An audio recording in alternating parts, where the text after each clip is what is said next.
Yang pertama yang perlu kita pahami bahwa hadirnya dewa itu karena orang tidak mampu menjawab apa yang terjadi di sekitarnya.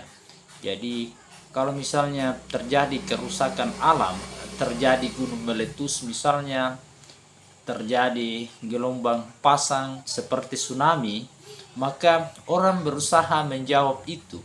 Assalamualaikum warahmatullahi wabarakatuh. Salam sejahtera untuk kita semua. Om Astiastu, Namo Buddhaya, salam kebajikan.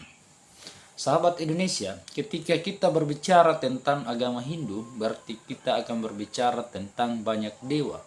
Mulai dari Dewa Brahma sebagai dewa pencipta yang digambarkan dengan 4 wajah, 4 tangan dan bernuansa angsa.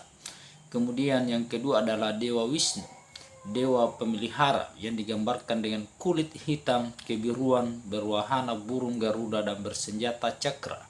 Kemudian Dewa Siwa, dewa pelebur atau dewa penghancur yang digambarkan dengan bermata 3, berwahana lembu nandini dan bersenjata trisula. Selain itu ada beberapa dewa seperti Dewa Iswara, Dewa Maheswara, Dewa Rudra dan Dewa Indra, dan masih banyak dewa-dewi lainnya seperti Dewa Laksmi, Dewi Saraswati, dan banyak lagi dewa lainnya. Nah, mengapa begitu banyak dewa-dewi di dalam agama Hindu? Ikuti terus video ini. Bagi yang pertama mengklik video ini, mohon untuk dibantu subscribe, dan jika ada hal yang menggelisahkan, jika ada saran, tolong dihempaskan di kolom komentar untuk saling berbagi pengetahuan. Mari kita mulai. Di dalam agama Hindu kita kenal ada namanya Trimurti atau 3 dewa utama, yaitu Dewa Brahmana, Dewa Wisnu maupun Dewa Siwa.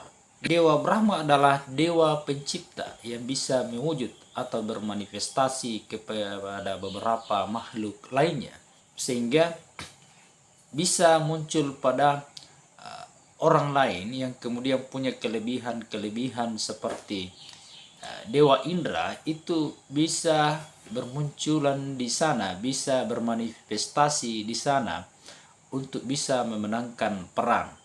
Seperti itulah gambarannya, karena di dalam agama Hindu itu juga dikenal yang namanya reinkarnasi, bahwa ketika kasta Brahmana meninggal, itu hanya berubah cangkang. Suatu ketika itu bisa mewujud kembali di manusia yang lain. Jadi ketika ada manusia yang kemudian sakti di kemudian hari, itu bisa saja karena jiwa daripada Brahma atau kasta Brahmana itu mewujud di sana. Nah, kita mau tahu bagaimana awal mula sehingga banyak dewa-dewi tersebut. Yang pertama yang perlu kita pahami bahwa hadirnya dewa itu karena orang tidak mampu menjawab apa yang terjadi di sekitarnya. Jadi kalau misalnya terjadi kerusakan alam, terjadi gunung meletus misalnya, terjadi gelombang pasang seperti tsunami, maka orang berusaha menjawab itu. Berarti untuk menjawabnya ada sesuatu di belakangnya, ada zat di belakangnya. Maka disitulah terpikirkan bahwa ada yang namanya dewa pelebur, dewa penghancur. Kira-kira seperti itu. Sama saja karena banyak kebaikan yang didapatkan oleh manusia, maka diciptakanlah Dewa Wisnu sebagai pemberi rezeki, sebagai penjaga kebaikan-kebaikan. Nah, dari mana itu semua berasal? Ya, itu berasal dari Dewa Brahma yang merupakan dewa utama yang menciptakan segala sesuatunya. Jadi seperti itulah konsepnya. Jadi mengapa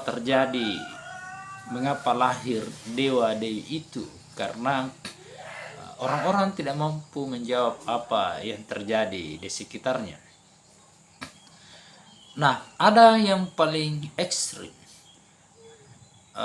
dan ini dalam tanda kutip bahwa kehadiran dewa dewi itu karena manusia berusaha mencari entitas dari keberadaan alam. Mereka bertanya-tanya, bagaimana alam ini bisa tercipta dengan begitu sempurna, sehingga pada pemikirannya terjadilah yang namanya dewa, terutama dewa Brahmana yang menguasai dunia ini.